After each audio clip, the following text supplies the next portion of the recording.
Many years ago, I was invited to a seminar, and it really touched my heart. The teaching that was happening in a seminar was incredibly amazing, but there was a problem. I had a work to do. I had an appointment with our clients. I had to go. So after the first break, I had to leave the church and go to the work. But the thing is, I didn't want it to go. I prayed, but God answered. So in this video, I'm gonna talk about that experience with you.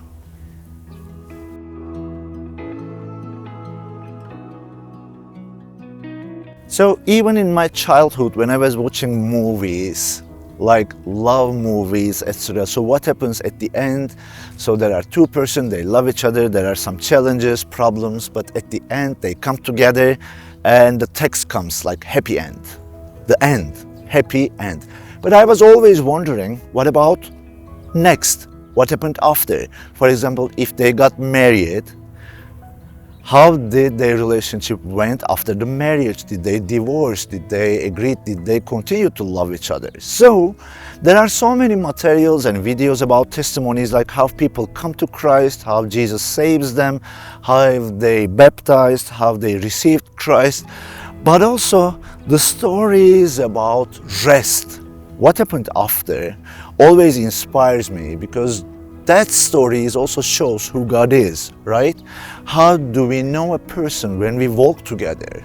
It's not only about the start, how it started, but how we walk together, what He did during the relationship, what miracles God did, what kind of love that He showed, how He saved, how He changed. I think those are very inspiring stories for me, and this story is one of those stories from my life today. So I remember my first years, my church announced a seminar, and it was about seeing Jesus in Old Testament. Well, I was a new believer. I was reading Bible a lot, New Testament, Old Testament, but seeing Jesus in Old Testament was a very new idea for me, because I was thinking we can see Jesus just in New Testament and Bible, but we can't see it in Old Testament. That was the seminar about it, and I decided to go. Early morning it was starting, whole day seminar, but the challenge is, later on, after the first break, I had to leave because I had an appointment with our customer. We had to take photos of his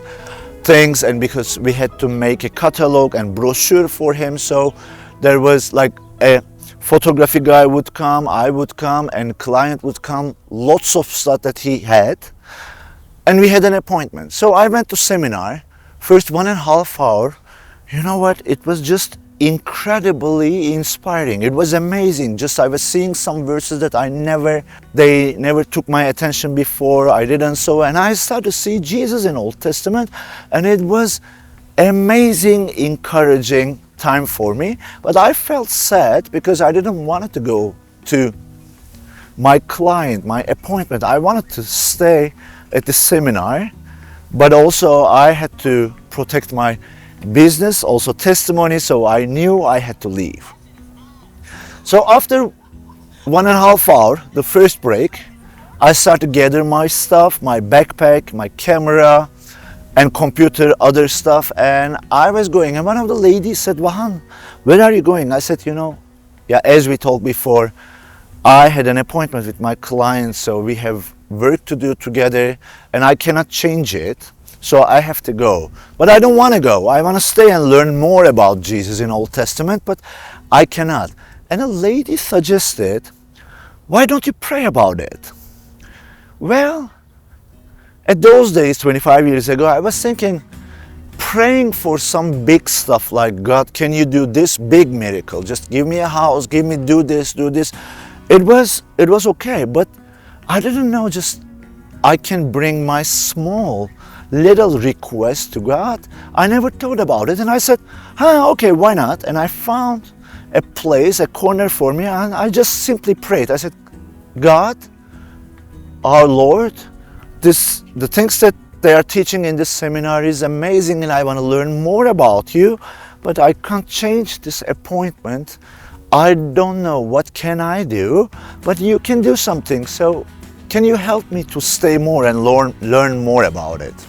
And then, very simple, very short prayer. Then I took my backpack and I start to walk in the street.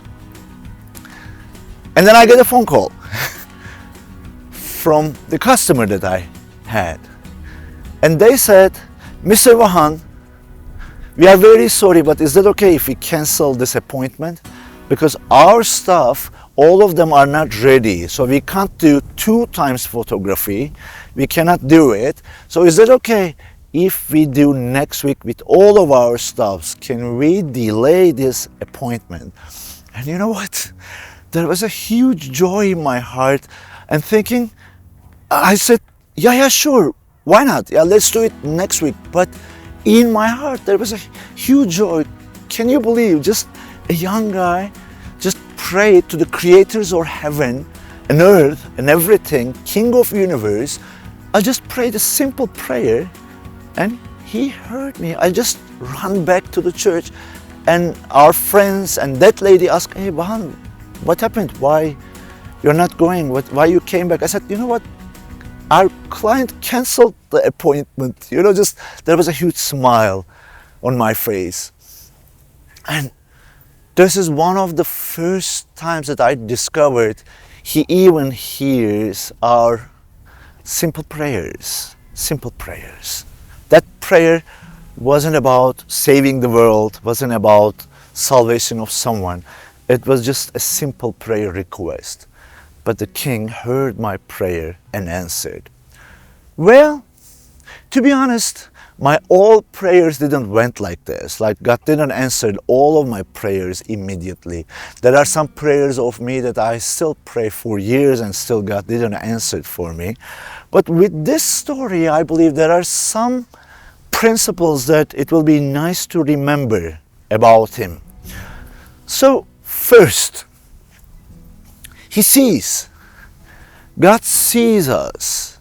God listens us. Bible says he listens all the prayers if it fits to his own will. He listens. He hears. He can say yes. He can say no. He can say wait. But he hears because he knows the best for us. Sometimes we think for us the best is this way, the best is this way, but actually he sees the whole picture and he knows what is best for us. That's why he says yes, that's why he says no, that's why he says wait. But I remember a sentence that very mature believer said once to me. He said like, if you don't knock the door is always closed. So remember what children does. They know if they ask something, they know we can say no.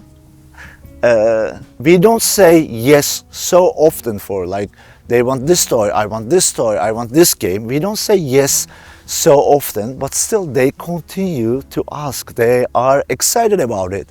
And one day we say yes, but they never walk back. They never stop asking. They continue to ask. As parents, because of we love them, because of we care for them, we know the best. Sometimes we say yes, sometimes we say no. So what we can remember from this story, so I hope this story is inspiring you, but what principles that we can see in this story? So first, he hears, he listens, he loves his children, and even it's a basic simple prayer request, still he cares for us. When our kids come to us, they don't come always with big requests like I want a piano, I want this, but sometimes we say, I'm hungry. Sometimes they say, let's go out and play basketball together. Just simple requests. And still we care for them, right? So the King, Jesus, God, cares for us. Principle 1, he listens because he loves, because he cares for us. So number 2, how a prayer should be complicated. Like we can use big words in our prayers, like King of universe, that we can praise. We can give big praises in our prayers. We can add like glorious words. And I'm not saying they are bad. But also that day I remember I just used simple sentences. God, I know you love me. I like this. Can you help me to stay until the end and learn more about you? It was it.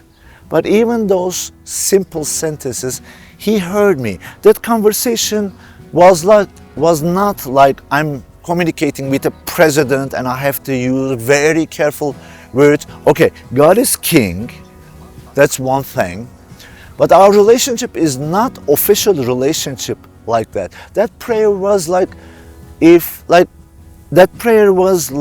I was speaking with my dad or with my friend. So I want to stay. Can you just help me?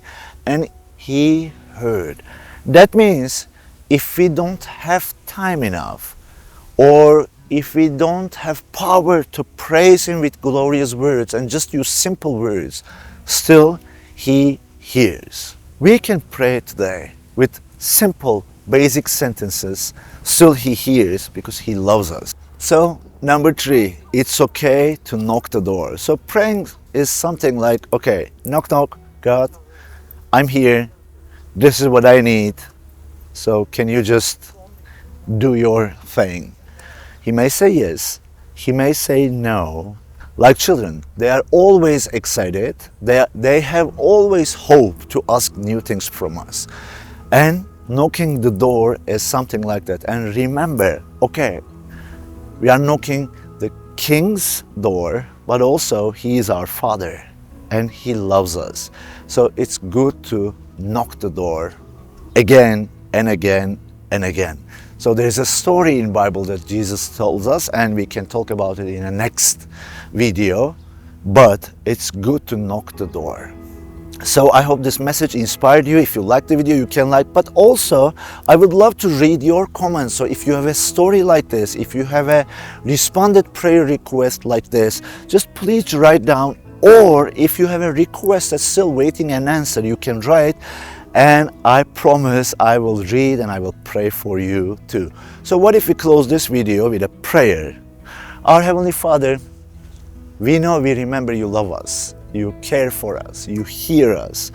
And I'm praying for my brothers and sisters who are watching this video. I don't know their struggles, but you know what is happening in their lives.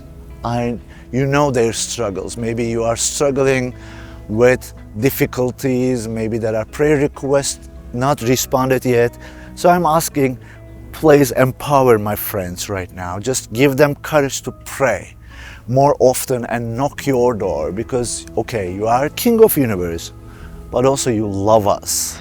But also I pray that my friends can remember what you did in their lives before, because that shows your personality, because you did it before and you can do it again and you will do it again. So I'm praying for my brothers and sisters, strengthen them, encourage them today, right now, in your mighty name I pray. So thanks for watching this video. See you in the next one. God bless you. Bye bye.